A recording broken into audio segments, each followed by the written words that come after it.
আবারও একটি সুন্দর সকালকে সাক্ষী করে তোমাদের সামনে নিয়ে এসেছি আমি মুনমুন আমার একটি ভিডিও ব্লগ। আশা করি তোমরা সকলেই ভালো আছো, আমিও কিন্তু বেশ ভালো আছি। আর এদিকে দেখো সূর্য মামা কিন্তু তার মতন প্রচণ্ড রেগে আমাদের তাপ দিতে শুরু করেছে। জানি না আমাদের সঙ্গে কিসের এত শত্রুতা যে প্রচণ্ড দাবদাহে আমরা কিন্তু জ্বলছি। যাই হোক, সকালবেলা মর্নিং ওয়াক করে এসে ঘরের সকল কাজকর্ম কমপ্লিট করে মোটামুটি আমি এই যে স্নান করে পুজো দিতে চলে এসেছি। আজকের ভিডিওটা কিন্তু এখান থেকেই শুরু করা হয়েছে।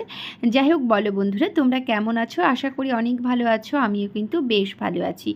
যতই গরম পড়ুক আমাদের তো কাজ করতেই হবে, আমাদের তো কোনো কিছুই বাদ দেওয়া যাবে না, কারণ খেতে হবে, ঘুমাতে হবে, কাজ করতে হবে, কোনো কিছুই বাদ দেওয়ার না। আর দেখো, তারপরে কিন্তু ঠান্ডা ঠান্ডা এখানে আমি লস্যি বানিয়ে নিয়েছি, দেখেই বুঝতে পারছো। আর ওখানে লেবুর জল। প্রত্যেক ভিডিওতেই প্রায় আমি বলে থাকি লস্যি আমার ছেলে খায় না বলে ওর জন্য কিন্তু আমি লেবুর জলটা করি। তারপরে একটু বেশি করে এই যে ফ্রিজে রেখে দেব। তারপরে যখন যার খেতে ইচ্ছা করবে এইখান থেকে দিয়ে দিলে ব্যাস। আর আমি কিন্তু এই রকমভাবেই কাজ করি, যখন খেতে ইচ্ছা করবে তখন করব, কেউ আসবে তখন করব, যার যখন খেতে ইচ্ছা করবে। এইভাবে কাজ করলে কিন্তু অনেকটাই কঠিন হয়ে যায়, তাই আমি একবারে করে রাখলাম আর ফ্রিজে রেখে দিলাম। কাজটাও সহজ হলো আর খেতেও বেশ ভালো লাগবে। তারপরে কিন্তু সোজা চলে গেছিলাম একদম বিকেলবেলা, মানে সন্ধেবেলা। এটা হচ্ছে চা বানিয়ে নিয়েছি। কেন বানিয়ে নিয়েছি?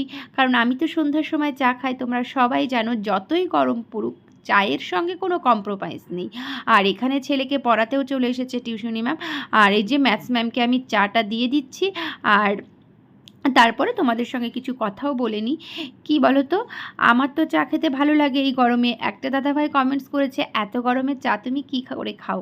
সত্যি কথা বলতে চা আমার খেতে ভীষণ ভালো লাগে, তাই আমি চা খাই। কিন্তু আমাকে এই সুন্দর একটা কমেন্টস করার জন্য বা আমার ভালোর জন্যই আমাকে যে কমেন্টসটা করেছে তার জন্য কিন্তু আমি ভীষণ ভীষণ খুশি, আর তাকে অনেক অনেক ধন্যবাদ। আর এইখানে দেখো আমি চা খেয়েও নিচ্ছি। আর একটা কথা, প্রত্যেক দিনই তো রান্নার ভিডিও, কাজকর্মর ভিডিও দেখায়, আজকে কিন্তু সেটাকে একটু অ্যাভয়েড করলাম। আর ভিডিওটা তো আমি সবসময় একটু ছোটোর মধ্যেই রাখি, কারণ আমি জানি আমার ভিডিওটা এতটাও সুন্দর হয় না যে তোমরা শেষ অবধি দেখবে। তার জন্য আমি খুব ছোটোর মধ্যেই রেখেছি। প্লিজ তোমরা ভিডিওটা না টেনে পুরোটা দেখো। আর তোমরাও কারা কারা এত গরমেও চা খেতে পছন্দ করো তারাও কিন্তু আমাকে কমেন্টস করে জানিও। অ্যাকচুয়ালি কী বলো তো, চা খেলে যে অসুবিধা হয় সেটা আমার হয় না, তার জন্যই খাই। চলো, নেক্সট আমি তোমাদের সঙ্গে শেয়ার করতে চলেছি। আমার কিন্তু প্রায় 10K ফলোয়ার্স কমপ্লিট হয়ে গেছে, মানে আজকে হয়েই যাবে। আর সেই আনন্দটা কিন্তু তোমাদের সঙ্গেও ভাগ করে নিলাম। আমি ভীষণ আনন্দিত। আর তোমাদের ভালোবাসা যে আমি এত তাড়াতাড়ি পাবো, আমি মানে এত তাড়াতাড়ি মানে তোমাদের ভালোবাসায় আমি এগিয়ে যেতে পারবো, সেটা কিন্তু আমি কখনোই ভাবিনি। তারপরের দিন কিছু সময় পরে কিন্তু এখন বাজে 9টা, রাত 9টা 9:30 হবে, তখন আমি এই যে ডাল ভিজিয়ে রেখেছিলাম, ডালের বড়া করছি। কারণ দুপুরে আজকে সেই রকম কিছুই রান্না হয়নি, একটা মাছ ভাত খেয়েছিলাম। আর এখানে ডালের বড়া করা হবে, রাত্রেবেলা পান্তা ভাত।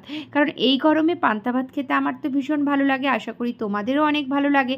কারণ এখন কিন্তু প্রতিটি ঘরেই পান্তা ভাত হয়। আর যারা ভালো খাও না তাদের কথা আলাদা, মানে কিছু লোক ভালো খায় তাদের জন্যই বলছি, তাদের মধ্যে আমিও পড়ি। আর ওই যে ডিমটা দেখছো, ওটা হচ্ছে ছেলের জন্য অমলেট করে দেব। ওর আবার এই বড়া পছন্দ, কিন্তু তার সঙ্গে একটা জিনিস দিয়ে খেতে ওর ভালো লাগবে না, তার জন্য ভাবলাম ঠিক আছে ওকে একটা ডিমের অমলেট করে দিই।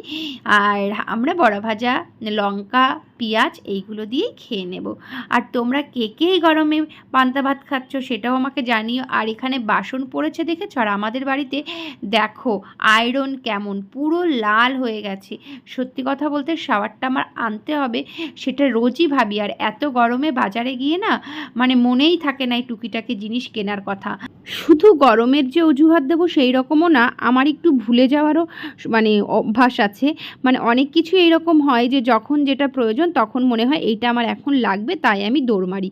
আর এইটা নিয়ে আমার হাজব্যান্ডের কিন্তু অনেক মানে আমার বিরোধিতা, আমাকে অনেক বলে বলে আমাকে শুধরাতে পারিনি যে তুমি একবারে কেন জিনিস আনতে পারো না, কেন মনে থাকে না। সত্যি কথা বলতে বাজার তো অনেকটাই কাছে, তার জন্য না মনে হয় আমার এই সমস্যাটা হয়েছে যে যখনের যেটা দরকার নিয়ে আসবো। যাই হোক, এটা আমার একটা কিন্তু একদম ব্যাড অভ্যাস। আর তারপরে খাওয়া দাওয়া কমপ্লিট করে এখন কিন্তু বাজে রাত 11:30 আর ছেলের প্রজেক্ট করতে বসে গেছি। আর আমার খাটের পরিবেশটা একটু দেখে নাও।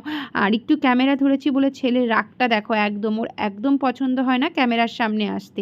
বলেছিলাম তুই নিচে নেমে আয়, তাহলে আমি ক্যামেরাটা করি, কিন্তু সেটাও আসবে না, তাই রাগ হয়ে বসে রয়েছে। আর এইবার খাটের পরিস্থিতিটা দেখো একটু। এইটা এখন বাজে তো অনেকই হয়ে গেছে রাত, এগুলো আমাকে কমপ্লিট করতে হবে, মানে আমি লাগিয়ে দেবো, ও সেগুলোকে লিখবে। দেন তারপরে জানো তো ভিডিও ক্যামেরাটা আমি অন করে খাটটা পরিষ্কার করছিলাম, কিন্তু আমি অনই করিনি। পরে দেখলাম কোনো ভিডিওই হয়নি। যাই হোক, আমার তার মধ্যে বেডটা গোছানো হয়ে গেছিলো। তো এবার বলো ফাইনালি আমার ভিডিও ব্লগটা তোমাদের কেমন লাগলো? যদি ভালো লাগে তাহলে অবশ্যই লাইক